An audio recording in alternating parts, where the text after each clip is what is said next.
राम जी ने रावण को मारा, ब्रह्म हत्या लगी। ब्रह्म हत्या लगी तो राम जी की हथेली के ऊपर बाल निकल के आ गया। हथेली के ऊपर बाल आया निकल के। राम जी ने गुरुदेव को पूछा, गुरुजी आपको कहीं महारामायण मिल जाए योग वासिष्ठ तो एक बार जरूर पढ़िएगा, जीवन के संपूर्ण भेद खुल जाएंगे, क्या असली है और क्या नकली है। महारामायण योग वासिष्ठ रामायण अद्भुत ग्रंथ है। राम जी ने गुरुदेव को पूछा, गुरुजी बात समझ में नहीं आती है, मेरे हाथ के ठीक बीचों बीच हथेली में ये बाल निकल करके आया है, ये क्या है। राम तो सब जानते हैं, गुरुदेव से पूछते हैं। गुरुजी ने कहा, राम चलो कैसा भी था, पुलस्त का नाती था, विश्वरूपा का बेटा था, आखिर में तो ब्राह्मण ही तो था। इसमें खामियां बहुत थीं, लेकिन इसके अंदर एक आध गुण भी था। इसने शिव का अभिषेक किए बिना कभी जल नहीं पिया, ये तो उसमें गुण था।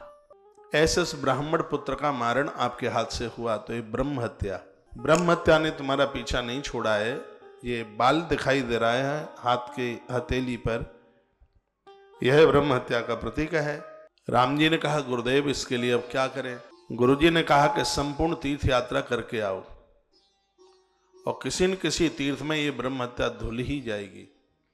प्रभु श्री राम तीर्थ यात्रा के लिए निकले। ऐसा बताते हैं कि भारत के संपूर्ण तीर्थ भगवान ने किए, नेपाल पशुपतिनाथ भी भगवान गए। देश के जितने भी तीर्थ थे भगवान ने सब किए, लेकिन वो ब्रह्म हत्या का बाल हाथ से गिरा नहीं।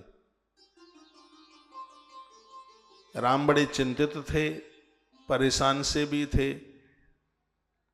इधर यूपी में एक जगह पड़ती है सूकर क्षेत्र, सोरों घाट, ये एटा से आगे है। एटा से आगे है कासगंज।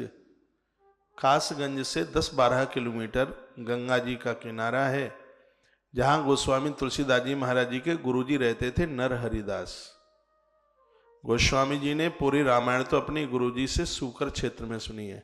वहां भगवान वराह नारायण प्रकट हुए, इसलिए इस पूरे एरिया को सूकर क्षेत्र कहते हैं। बाबा तुलसी बहुत समय तक वहां रहे। तो राम जी तीर्थ यात्रा भ्रमण करते हुए सूकर क्षेत्र गए, यानी सोरों। यहां से राम अवध के लिए लौट रहे थे, अयोध्या के लिए लौट रहे थे। तो अयोध्या के रास्ते में एक तीर्थ मिला। उस तीर्थ को जाना जाता है नेमिष के नाम से, नेमिषारण्य क्षेत्र। भगवान प्रभु श्री राम जी जब नेमिष में पहुंचे तो नेमिषारण्य का ऐसा प्रभाव था कि उस तीर्थ में पहुंचकर प्रभु श्री राम जी की हथेली का बाल टूट करके नीचे गिर गया, ब्रह्म हत्या समाप्त हो गई। ये नैमिष अति वंदनीय है, बहुत प्रणाम करने को लायक है। 23,000 वर्ष तक श्री मनुजी महाराज और उनकी अर्धांगिनी मां शत्रुपा ने 23,000 साल तक तप किया।